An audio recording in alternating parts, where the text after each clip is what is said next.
Bacalah teks puisi yang dibuat oleh Lani. Nah, di sini ada teks puisi yang berjudul Kelinciku. Ayo kita baca bersama-sama. Kelinciku. Aku mempunyai 2 kelinci. Aku senang bermain bersama kelinci. Kelinciku lincah melompat-lompat. Aku pun melompat bersama kelinciku.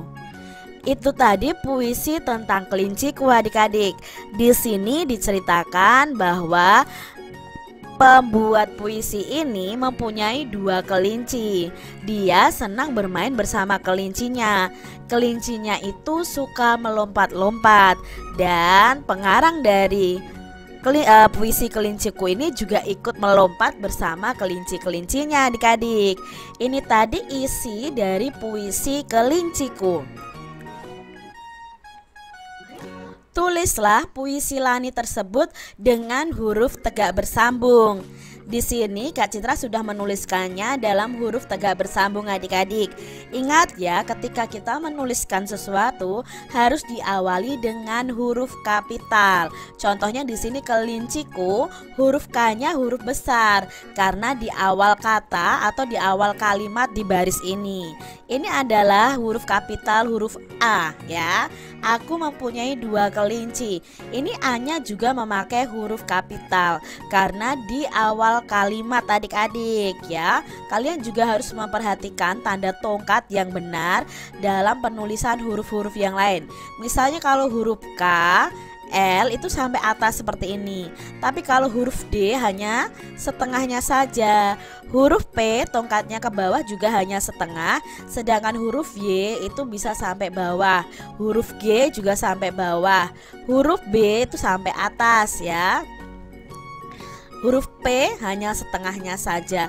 P, T, dan D itu hanya setengahnya saja menuliskannya. Seperti itu aturan dalam menulis huruf tegak bersambung. Adik-adik, bacalah teks di bawah ini. Yuk kita baca yuk, ada teks yang bertuliskan huruf tegak bersambung. Lani anak yang rajin. Lani selalu mengerjakan tugas sekolah dengan baik. Tugas membuat puisi sudah dikumpulkan kepada guru. Lani mengikuti pelajaran dengan tertib. Misalnya, Lani mengikuti pelajaran olahraga sesuai aturan. Ketika berolahraga, Lani mengenakan pakaian olahraga. Lani mengikuti petunjuk guru. Adik-adik, di sini juga penulisannya memperhatikan penggunaan huruf kapital. Misalnya pada kata Lani. Lani itu kan nama orang. Nah, nama orang itu harus diawali huruf kapital ya. Selain di awal kalimat tadi, nama orang itu juga awalannya harus menggunakan huruf kapital. Di sini adik-adik, Lani itu selalu mengikuti pelajaran olahraga sesuai aturan. Lani memakai pakaian olahraga saat pelajaran olahraga dan mengikuti petunjuk gurunya. Nah, itu adalah contoh aturan yang ada di sekolah. Mengenakan pakaian olahraga saat pelajaran olahraga dan mengikuti petunjuk guru saat pelajaran olahraga. Jadi adik-adik harus mematuhi tata tertib yang ada ya. Adik-adik, coba ceritakan pengalamanmu saat melaksanakan tata tertib mengikuti pelajaran olahraga. Di sini Kak Citra punya cerita pengalaman Kak Citra ketika mengikuti pelajaran olahraga. Pada hari Rabu, aku ada pelajaran olahraga. Sebelum olahraga, kami pemanasan. Saat olahraga, kita memakai seragam olahraga. Patuhi aturan saat berolahraga. Nah, adik-adik ya, di sini Kak Citra tulis dalam huruf tegak bersambung juga. Di sini juga ada nama hari. Nah, nama hari juga diawali dengan huruf kapital. Nah, coba adik-adik, apakah kalian punya pengalaman mematuhi aturan saat pelajaran olahraga? Berikutnya, kalian diminta untuk menceritakan pengalaman kalian melanggar tata tertib ketika mengikuti pelajaran olahraga. Ya, apakah kalian pernah melanggar tata tertib? Kalau pernah melanggar tata tertib, coba ceritakan pengalaman kalian. Contohnya nih ya dari Kak Citra. Pada saat pelajaran olahraga, aku lupa memakai baju atau seragam olahraga. Aku sangat bingung dan takut. Akhirnya aku jujur kepada guruku. Guruku menasehati supaya aku tidak lupa lagi. Nah, ini salah satu contoh cerita pengalamannya Kak Citra yang tidak mengikuti aturan saat pelajaran olahraga. Nah, kalian coba ya ceritakan pengalaman kalian sendiri yang melanggar aturan saat pelajaran olahraga. Adik-adik, amatilah Edo dan teman-temannya yang sedang berolahraga. Mereka sedang berjalan mengikuti ketukan. Mereka berjalan diiringi dengan musik. Adik-adik masih ingat pada pembelajaran sebelumnya kita belajar tentang berjalan. Gerak berjalan sesuai hitungan. Nah, gerak berjalan adalah gerak melangkahkan kaki ke depan secara bergantian. Gerak berjalan ini termasuk gerak lokomotor adik-adik. Manfaat gerak berjalan adalah 1. Membuat tubuh kita sehat. 2. Membantu menjaga tulang tetap kuat. 3. Menguatkan otot kaki dan otot jantung kita. Ini adalah manfaat dari gerakan berjalan. Berikutnya kita akan belajar cara melakukan gerakan berjalan. Yang pertama, untuk melakukan gerakan berjalan, berdirilah dengan tegak adik-adik. Luruskan tangan ke samping badan. Langkahkan kaki kanan, lalu ayunkan tangan kiri. Jadi kalau kaki kanan melangkah, yang mengayun adalah tangan kiri. Begitu juga sebaliknya, ketika kaki kiri melangkah, ayunkan tangan kanan. Itu tadi cara berjalan yang baik dan benar ya. Pandangan kita lurus ke depan adik-adik ya. Lalu dalam berjalan itu ada beberapa langkah yang kita pelajari. Yang pertama adalah langkah biasa. Nah, ini seperti biasa kita berjalan biasa.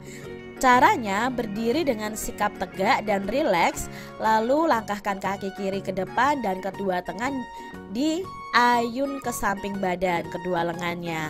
Lalu langkahkan kaki kanan ke depan dan jatuhkan pada tumit. Berikutnya lanjutkan melangkah dengan kaki kiri dan kaki kanan secara bergantian.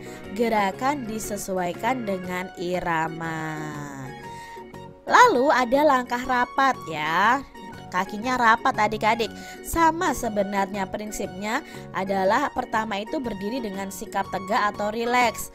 Langkahkan kaki kanan ke depan dan kedua lengan juga mengayun di samping. Nah, langkahkan kaki kiri ke depan dan jatuhkan pada tumitnya. Lanjutkan kedua kaki itu rapat. Jadi gerakan pertama melangkahkan kaki kanan, gerakan kedua melangkahkan kaki kiri. Lalu gerakan ketiga posisi kakinya dalam posisi yang rapat seperti ini. Nah, ini ya, jaraknya itu jarak yang pendek kalau langkah rapat. Kalian juga bisa melakukan gerakan berjalan sambil mengayunkan lengan. Jadi lengan kita itu agak tinggi daripada jalan biasa adik-adik. Gerakan ayunan satu lengan ini ke depan dan ke belakang. Jadi ini ada bacaan yang dituliskan dengan huruf tegak bersambung. Mari kita baca bacaan ini adik-adik. Lani selalu mematuhi tata tertib ketika mengikuti pelajaran. Menyelesaikan tugas sekolah termasuk dalam tata tertib sekolah. Misalnya, Lani sudah menyelesaikan tugas membuat puisi. Lani mengumpulkan tugas tepat waktu. Lani berdisiplin dalam menjalankan tugas sekolah. Adik-adik, di sini Lani itu selalu mematuhi tata tertib yang ada di sekolah. Contohnya tata tertib mengikuti pelajaran. Lani selalu menyelesaikan tugas-tugas sekolahnya tepat waktu ya. Dia juga menyelesaikan tugasnya itu dengan penuh tanggung jawab adik-adik. Lani ini disiplin dalam menjalankan tugas sekolah. Adik-adik di sekolah kalian pasti ada tata tertibnya ya. Apakah kalian selalu mematuhi tata tertib sekolah kalian? Kak Citra berharap kalian menjadi anak yang disiplin dan patuh terhadap tata tertib dimanapun kalian berada. Adik-adik, di sini ada puisi dari Lani ya yang berjudul Kelinciku. Mari kita baca puisi Kelinciku ini. Kelinciku. Aku mempunyai 2 kelinci. Aku senang bermain bersama kelinci. Kelinciku lincah melompat-lompat. Aku pun melompat bersama kelinciku.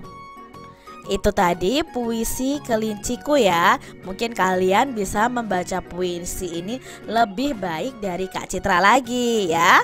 Adik-adik, tugas sekolah Lani itu ada tugas individu dan ada tugas kelompok.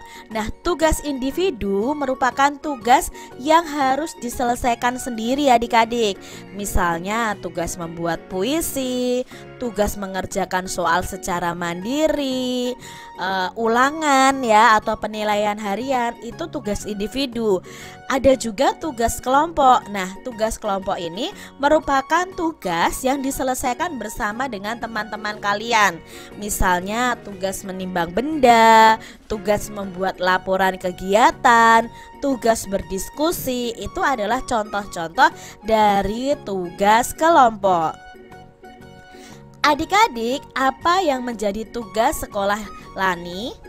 Ya, tugas Lani itu membuat puisi dari bacaan tadi.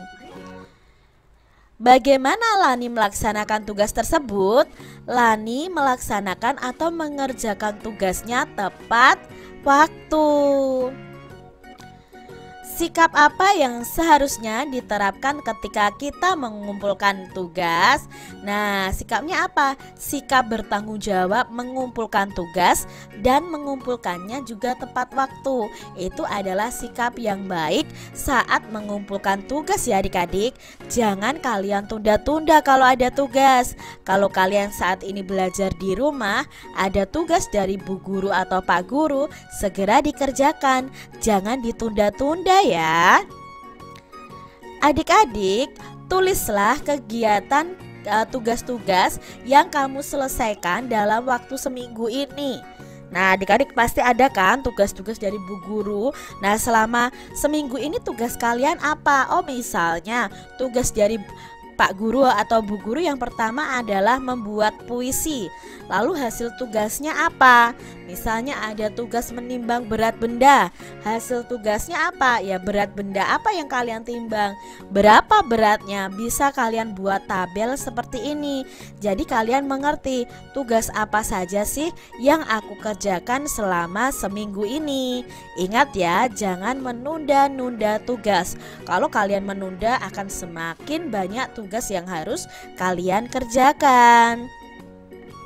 Adik-adik, apa yang ingin kamu ketahui tentang gambar di bawah ini? Coba adik-adik buat pertanyaan tentang hal-hal yang ingin kamu ketahui dari gambar ini. Contohnya, bisa ya, Lani sedang apa? Ya. Lalu Lani memelihara hewan apa saja? Boleh. Lalu kelinci makannya apa? Ada berapa jumlah kelinci Lani? Misalnya seperti itu. Jadi buatlah pertanyaan berdasarkan gambar ini adik-adik. Contohnya ya adik-adik ya. Hewan apa yang dipelihara oleh Lani? Kalau dijawab, kelinci dan ayam. Lalu apa makanan kelinci? Ya, kelinci makan wortel. Contoh pertanyaan berikutnya, apa makanan ayam? Oh, ayam makan biji-bijian dan cacing, misalnya seperti itu.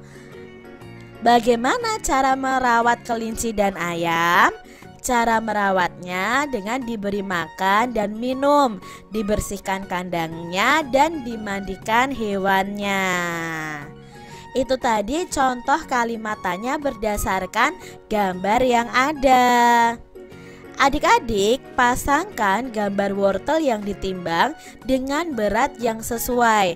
Nah, di sini ada wortel yang ditimbang menggunakan timbangan pasar dan ada anak timbangan.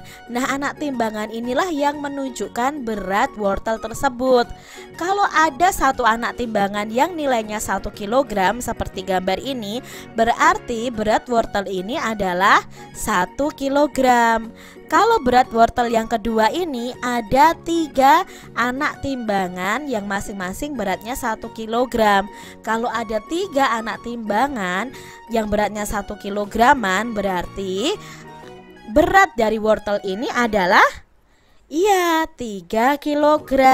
Sedangkan gambar yang ketiga, jika ada 5 anak timbangan yang beratnya masing-masing 1 kg, berarti berat dari wortel ini adalah, ya, betul sekali, 5 kg. Ini tadi cara membaca berat suatu benda menggunakan timbangan